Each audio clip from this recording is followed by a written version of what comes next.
ओम शांति। 19 अगस्त 2024 प्रातः मुरली। ओम शांति। बाप दादा मधुबन। मीठे बच्चे, ज्ञान की धारणा करते रहो तो अंत में तुम बाप समान बन जाएंगे। बाप की सारी ताकत तुम हजम कर लेंगे। प्रश्न: किन दो शब्दों की स्मृति से स्वदर्शन चक्रधारी बन सकते हो?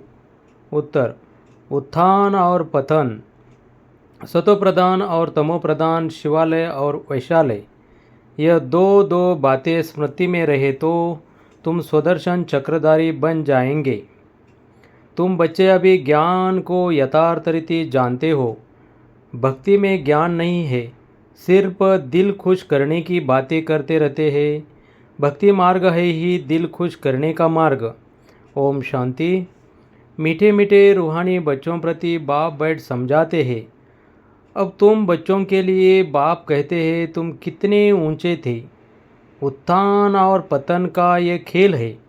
तुम्हारी बुद्धि में अब है कि हम कितने उत्तम और पवित्र थे, अब कितने नीचे बने हैं। देवी देवताओं के आगे तुम ही जाकर कहते हो बाप आप ऊंच हो, हम नीच है। पहले पहले ये पता नहीं था कि हम ही ऊंचे थे, ऊंच और नीच बनते हैं। वे बाप तुमको बताते हैं मीठे मीठे बच्चे तुम कितने ऊंच पवित्र थे, फिर कितने अपवित्र बने हो। पवित्र को ऊंच कहाँ जाता है, उसी को कहाँ जाता है वाइसलेस वर्ड। वहाँ तुम्हारा राज्य था जो फिर अब स्थापन कर रहे हैं। बाप सिर्फ इशारा देते हैं कि तुम बहुत उत्तम शिवालय सतयुग के निवासी थे। फिर जन्म लेते लेते आधा में तुम विकार में गिरे तो पतित विशेष बने। आधा कल्प विशेष रहे, अब फिर तुमको वाइसलेस सतो प्रधान बनना है। दो अक्षर याद करना है। अभी यह है तमो प्रधान दुनिया। सतो प्रधान दुनिया की निशानी यह है लक्ष्मी नारायण। 5000 वर्ष की बात है। सतो प्रधान भारत में राज्य था। भारत बहुत उत्तम था, अभी कनिष्ठ है। वाइसलेस से विवश बनने में तुमको 84 जन्म लगे। भले वहाँ भी थोड़ी थोड़ी कला कमती होती जाती है, परंतु कहेंगे तो संपूर्ण निर्विकारी ना, एकदम संपूर्ण निर्विकारी। श्री कृष्ण को कहेंगे वो गोरा था, अब सावरा बन गया है। तुम यहाँ बैठे हो तो बुद्धि में रहना चाहिए कि हम शिवालय में विश्व के मालिक थे। दूसरा कोई धर्म नहीं, सिर्फ हमारा ही राज्य था। फिर 2 कला कम हुई, ज़रा ज़रा कला कम होते त्रेता में 2 कला कम हो गई।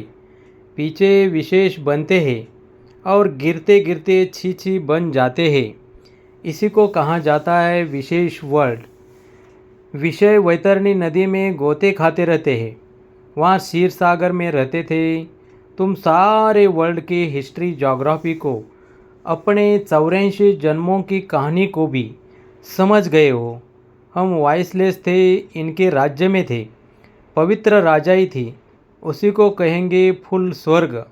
फिर त्रेता में सेमी स्वर्ग। यह बुद्धि में तो है। बाप ही आकर सृष्टि के आदि मध्य अंत का राज समझाते हैं। मध्य में ही रावण आया है, फिर अंत में इस विवश दुनिया का विनाश होगा। फिर आदि में जाने के लिए पवित्र बनना है। अपने को आत्मा समझ, मामे कम याद करो, अपने को देह नहीं समझो। तुमने भक्ति मार्ग में वायदा किया था बाबा आप आएंगे तो हम आपका ही बनेंगे। आत्मा बाप से बातें करती है। श्री कृष्ण कोई सर्व आत्माओं का बाप थोड़ी ही था। आत्माओं का बाप तो निराकार शिव बाबा एक ही है। उस हद के बाप से हद का वर्षा, बेहद के बाप से बेहद का वर्षा भारत को मिलता है। इसलिए सतयुग को कहा जाता है शिवालय। शिव बाबा ने आकर देवी देवता धर्म की स्थापना की। यह तो सदैव याद रखना चाहिए। खुशी की बात है ना। अभी हम फिर शिवालय में जाते हैं। कोई मरता है तो कहेंगे स्वर्ग गया, परंतु ऐसे कभी कोई जाता नहीं। यह सब भक्ति मार्ग के गपोड़े हैं, दिल खुश करने के लिए। सच सच हेवन में तो अभी तुम जाने वाले हो। वहाँ कोई रोग आदि होते नहीं। तुम सदैव हर्षित रहते हो। तो बाप कितना सहज करके छोटे छोटे बच्चों को जैसे बैठ समझाते हैं। बोले बाहर में कहाँ भी रहते तुम पद पा सकते हो। इसमें पवित्रता तो पहले मुख्य है। खान पान शुद्ध हो। देवताओं के आगे कभी सिगरेट बीड़ी आदि का भोग लगाते हो। ग्रंथ के आगे कभी अंडे व बीड़ी आदि का भोग रखा है। ग्रंथ को समझते हैं यह जैसे गुरु गोविंद का शरीर है। ग्रंथ को इतना मान देते हैं यह गुरु की जैसे देह है। ऐसे सिख लोग समझते हैं। परंतु गुरु नानक ने थोड़े बैठ ग्रंथ लिखा है। नानक ने तो अवतार लिया। सिख लोगों की वृद्धि हुई। बाद में वह ग्रंथ आदि लिखे हैं। एक के बाद फिर सिख धर्म में आते गए हैं। पहले तो ग्रंथ भी इतना छोटा हाथ का लिखा हुआ था। अब गीता के लिए समझते हैं यह श्री कृष्ण का रूप है। ऐसे मानो जैसे नानक का ग्रंथ वैसे श्री कृष्ण की गीता गाई हुई है। श्री कृष्ण भगवान वाच ही कहते रहते हैं। इसी को कहा जाता है अज्ञान। ज्ञान तो एक परमपिता परमात्मा में ही है। गीता से ही सद्गति होती है। वह ज्ञान तो बाप के पास ही है। ज्ञान से दिन भक्ति से रात होती है। अब बाप कहते हैं आत्मा को पवित्र बनना है। उसके लिए मेहनत करनी पड़े। माया के तूफान ऐसे ज़बरदस्त आते हैं जो ज्ञान एकदम उड़ जाता है। किसी को बोल भी न सके।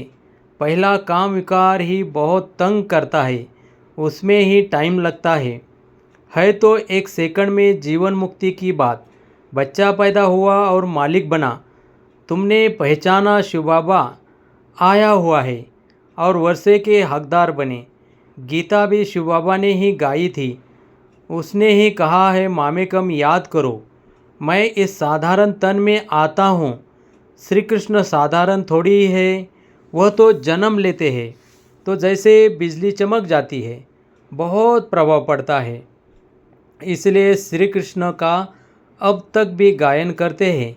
बाकी शास्त्र आदि सब भक्ति मार्ग के हैं। इंग्लिश में फिलॉसफी कह देते हैं। स्पिरिचुअल नॉलेज तो स्पिरिचुअल फादर ही दे सकते हैं। खुद कहते हैं मैं तुम्हारा स्पिरिचुअल फादर हूँ। ज्ञान का सागर हूँ। तुम बच्चे भी बाप से सीख रहे हो। ज्ञान को धारण कर रहे हो। फिर पिछाड़ी में बाप मिसल बन जाएंगे। सारा मदार धारणा पर है। फिर वह ताकत आ जाएगी बाप की याद से। याद को जौहर कहा जाता है। तलवारों में भी फर्क तो होता है ना। वही तलवार 100 रुपये वाली भी होती है। वही तलवार 3-4 हज़ार की भी होती है। बाबा तो अनुभवी है ना। तलवार का बहुत मान होता है। गुरु गोविंद सिंह की तलवार का कितना मान है। तो तुम बच्चों में भी योग का बल चाहिए तो ज्ञान तलवार में जौहर चाहिए। जौहर आने से फिर जल्दी समझेंगे। ड्रामा अनुसार तुम मेहनत करते रहते हो। जितना जितना बाप को याद करेंगे याद से ही पाप कटेंगे। पतित पावन बाप ही युक्ति बता रहे हैं। फिर कल्प बाद भी ऐसे ही आकर तुमको ज्ञान देंगे। इनको भी सब त्याग करा के ऐसे ही अपना रथ बनाएंगे। तुम बच्चों को वहाँ कितनी कशिश हुई। कैसे सब भागे। बाप में कशिश है ना। अभी तुमको भी ऐसा संपूर्ण बनना है। नंबर वार ही बनेंगे। ये राजधानी स्थापन होती है। सृष्टि चक्र को तो समझ लिया है। सतयुग आदि से कलयुग अंत तक। अभी है संगम युग। बाप को भी ज़रूर आना पड़े। पावन बनाने पावन अर्थात सतो प्रदान। फिर खाद पड़ती गई। अब वह खाद निकले कैसे। आत्मा सच्ची होती है तो जेवर भी सच्चा अर्थात गोरा शरीर होता है। आत्मा झूठी बनती है तो शरीर भी पतित होता है। ज्ञान के पहले तो ये भी नमन वंदन करते थे। लक्ष्मी नारायण का बड़ा चित्र ऑयल पेंट का गद्दी पर लगा रहता था। उनको ही बहुत प्यार से याद करते थे और कोई की याद नहीं। बाहर और तरफ ख्याल जाता था तो अपने को चमाट मारते थे। मन भागता क्यों है, दर्शन क्यों नहीं मिलता है। भक्ति में था ना। फिर जब विष्णु का दर्शन हुआ तो भी कोई नारायण थोड़ी ही हो गया। पुरुषार्थ तो ज़रूर करना होता है। एम ऑब्जेक्ट तो सामने खड़ी है। ये चैतन्य में थे जिनका जड़ चित्र बनाया है। बाप आया है पावन बनाने, नर से नारायण बनाते हैं। तुम भी उन्हों की राजधानी में थे। फिर ऐसा बनने का पुरुषार्थ करते हो तो अच्छी रीति फॉलो करना चाहिए। ब्रह्मा को देवता थोड़ी ही कहा जाता है। विष्णु देवता ठीक है, मनुष्य को तो कुछ पता नहीं कहते हैं। गुरु ब्रह्मा गुरु विष्णु। अब विष्णु गुरु किसी का हुआ, सबको गुरु कहते हैं रहते हैं। शिव परमात्मा नमा, उनको गुरु, उनको परमात्मा कह देते हैं। सबसे बड़ा तो बाप है ना। उनसे हम यह सीख रहे हैं औरों को सिखलाने लिए। सदगुरु जो तुमको समझाते हैं वह तुम औरों को समझाते हो। गुरु को ऐसे नहीं कहेंगे कि यह बाप है, टीचर है। नहीं तो यह सारी नॉलेज तुम्हारी बुद्धि में होनी चाहिए। हम शिवालय में थे, अभी वैशालय में पड़े हैं, फिर अब शिवालय में जाना है। भले कहते हैं ब्रह्मा में लीन हो गया, ज्योति ज्योत समाया, परंतु आत्मा तो अविनाशी है। हर एक में अपना अपना पार्ट भरा हुआ है। सब एक्टर्स हैं, उनको अपना पार्ट बजाना ही है, वह कभी मिट नहीं सकता। जो भी सारी दुनिया की आत्माएं हैं उनको पार्ट बजाना है। जैसे कि नए सिर शूटिंग होती जाती है, परंतु यह अनादि शूटिंग हुई पड़ी है। यह वर्ल्ड की हिस्ट्री ज्योग्राफी रिपीट होती रहती है। यह वंडरफुल सितारा है जो भ्रुकुटी के बीच चमकता है, कभी घिसता ही नहीं। ये ज्ञान तुम्हारे में आगे नहीं था। वंडर ऑफ वर्ल्ड, हेवन अथवा स्वर्ग नाम सुनकर दिल खुश होता है। अभी तो सतयुग है नहीं, अभी है कलयुग, तो पुनर्जन्म भी कलयुग में ही लेंगे। जाना तो सबको ज़रूर है, परंतु पतित आत्माएं तो जा न सके। अभी तुम बच्चे पावन बनते हो योग बल से। पावन दुनिया गॉड फादर ही स्थापन करते हैं, फिर रावण हेल बनाते हैं। यह तो प्रत्यक्ष है ना। रावण को जलाते हैं ना। मनुष्य तो कहते हैं यह अनादि चला आता है, परंतु कब से शुरू होता यह भी किसी को पता नहीं है। आधा आधा तो कर न सके, क्योंकि लाखों वर्ष कह देते हैं। कलयुग को फिर 40,000 वर्ष कह देते हैं। तो मनुष्य घोर अंधियारे में है ना। अज्ञान नींद से जगाना पड़ा, बड़ा मुश्किल है, जागते ही नहीं है। अभी है संगम युग, जबकि बाप आकर पावन बनने की युक्ति बताते हैं। तुम पावन होंगे तो पावन दुनिया स्थापन हो ही जाएगी। ये पतित दुनिया ही खलास हो जाएगी। अभी कितनी बड़ी दुनिया है, सतयुग में तो बहुत छोटी दुनिया हो जाएगी। अब माया पर जीत पाकर पावन ज़रूर बनना है। बाप कहते हैं माया बड़े दुस्तर है, पावन बनने में ही अनेक प्रकार के विघ्न डालती है। पवित्र बनने की हिम्मत रखते हैं, फिर माया आकर क्या हाल बना देती है। गुस्सा लगाकर गिरा देती है कि कमाई खत्म कर देती है। फिर बहुत मेहनत करनी पड़ती है। कोई तो गिरते हैं, फिर मुंह भी नहीं दिखाते हैं, फिर इतना ऊंच पद पा न सके। पुरुषार्थ पूरा होना चाहिए, फेल नहीं होना चाहिए। इसलिए कोई गंधर्व विवाह भी करके दिखाते हैं। सन्यासी लोग कहते हैं शादी की और पवित्र रहे, ये तो इम्पॉसिबल है। बाप कहते हैं पॉसिबल है, क्योंकि प्राप्ति बहुत है। ये अंतिम एक जन्म तुम पवित्र बनेंगे तो तुमको स्वर्ग की बादशाही मिलेगी। क्या इतनी बड़ी प्राप्ति के लिए तुम एक जन्म पवित्र नहीं रह सकते हो? कहते हैं बाबा हम ज़रूर रहेंगे। सिख लोग भी पवित्रता का कंगन डालते हैं। यहाँ कोई धागा आदि बांधने की दरकार नहीं, यह तो बुद्धि की बात है। बाप कहते हैं माँ में कम याद करो। बच्चा बहुतों को सुनाती है, परंतु बड़े आदमियों की बुद्धि में बैठता थोड़ी है। बाप कहते हैं, पहले उनको अच्छी रीति से समझाओ। यह सब प्रजापिता ब्रह्मा की औलाद है। शिव बाबा से वर्षा मिल रहा है, पतित से पावन बनना है। अब बाप कहते हैं, माँ में कम याद करो। ऐसा तो कोई कह न सके। पहले तो उनकी बुद्धि में बिठाना है। भारत वॉइसलेस था, अभी विवश है, फिर वॉइसलेस कैसे बनेगा? भगवान वाच, माँ में कम याद करो। बस इतना कहे तो भी अहोभाग्य, परंतु इतना भी कह नहीं सकेंगे, भूल जाएंगे। बाबा ने समझाया था, उद्घाटन तो बाप ने कर दिया है, बाकी तुम निमित्त कर रहे हो। फाउंडेशन लगा दिया है, बाकी अब सर्विस स्टेशन का उद्घाटन होता है। यह तो गीता की ही बात है। गीता में भी है, हे बच्चों, तुम काम पर जीत पहनो, तो ऐसे जगत जीत बनेंगे।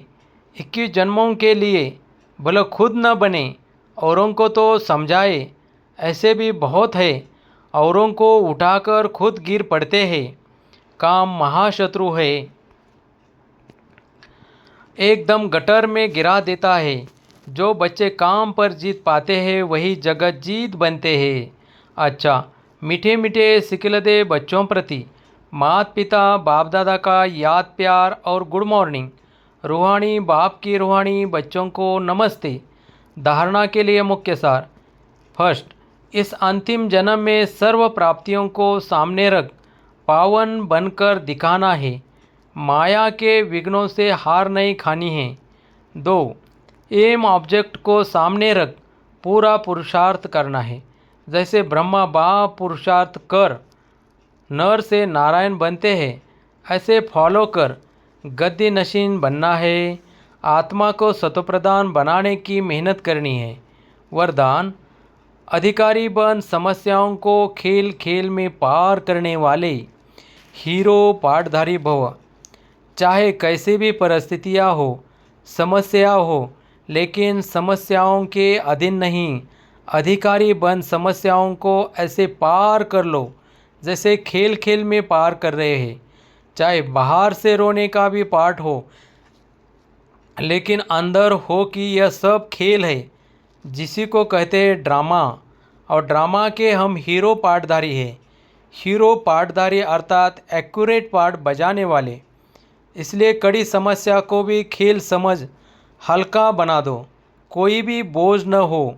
स्लोगन, सदा ज्ञान के सिमरन में रहो तो सदा हर्षित रहेंगे, माया के आकर्षण से बच जाएंगे। ओम शांति।